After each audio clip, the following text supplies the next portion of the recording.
అందరూ ఓకే అన్నారు కదా, మరి మొదలు పెడదామా? ఆ విషయంలో మాత్రం మీరు ముందుంటారు కానివ్వండి.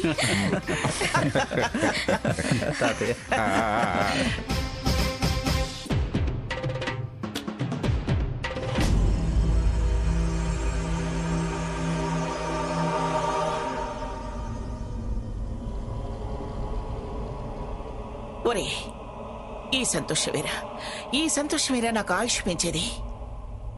ఈ నవ్వులేరా నాకు బలం. నేనే లోకంలో ఉన్నా మీ సంతోషాలేరా నేను కోరుకునేది. మంగా, ఇప్పుడు ఆ మాటలన్నీ ఎందుకు? నువ్వు ముందు ఈ లోకంలోకి వచ్చి ఆ ఇడ్లీ తిను, మెత్తగా దూది పింజలాగున్నాయి.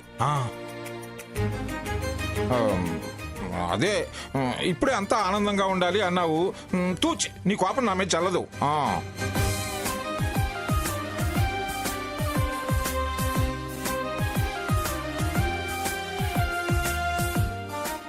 అమ్మా సీత, ఒక్క 2 వడలి.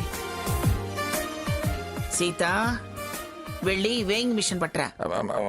వద్దులే అమ్మా, కొంచెం చట్నీ అయ్యి చాలు.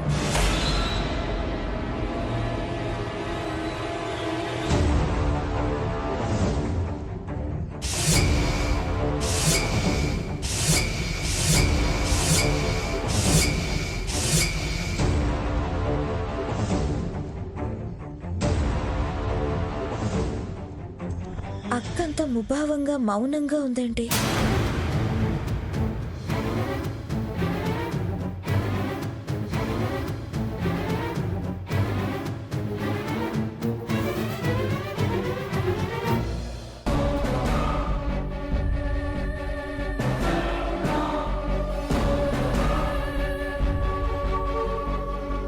సీత, నువ్వేమిటి రోజు అందరికన్నా ముందు తినేదానివి, ఏమిటి వాళ్ళు లేటు?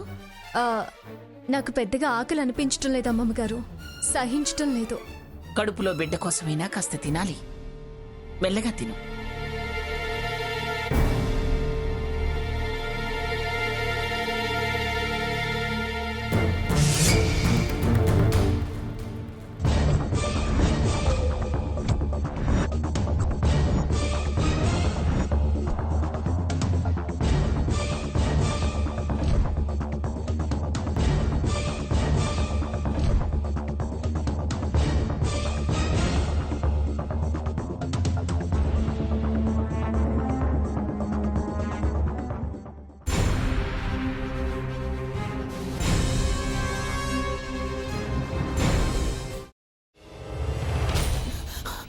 నువ్వు ఇంకేమన్నా చెప్పాలా? ఇంకేమన్నా అబద్ధం చెప్పాలనుకుంటే చెప్పేయి. నేను చూడాలనుకుంటున్నాను నన్ను మోసం చేయడానికి నువ్వు ఎంత నీచానికి దిగజారగలవు అని. ఎందుకు ఆలియా, ఎందుకు నువ్వు ఇలా చేసావు? నీకు తెలుసు కదా, నానమ్మ తర్వాత నీ ఒక్కదానిని కదా నేను పూర్తిగా నమ్మేది. ఏమన్నావు నువ్వు? ఈ మధ్య అన్నిటినీ మర్చిపోతున్నావా? అది చాలు. వాటిలో ఉన్న శక్తి విషయాన్ని గ్రహించి మనకు వివరిస్తాయి.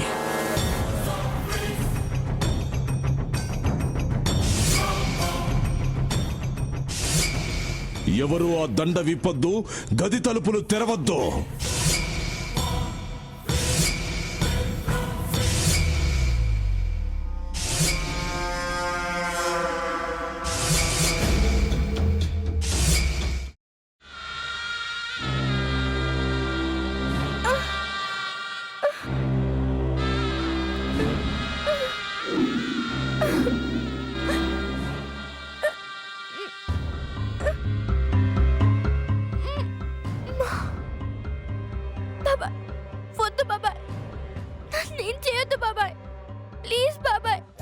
నీకు నిజం తెలిసినప్పుడే నా ఆలోచనలో నువ్వు చచ్చిపోయావు.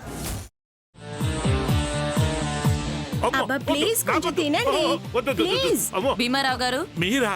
ఇగో మీరా కాదు, సక్కుబాయ్. అవును, మీ పనామే లేచిపోయిందని చెప్పి కంప్లైంట్ ఇచ్చినావు కదా.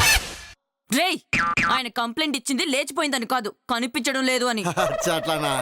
సరే మేడం. ఇడియట్. ఆ వంట మనిషి పేరేంటన్నారు? రత్తాలు మేడం. ఏం పెద్ద మంచి, నీ వంట మంచిని కూడా మేడం అని పిలుస్తావా? రేయ్ హాఫ్ బ్రెయిన్,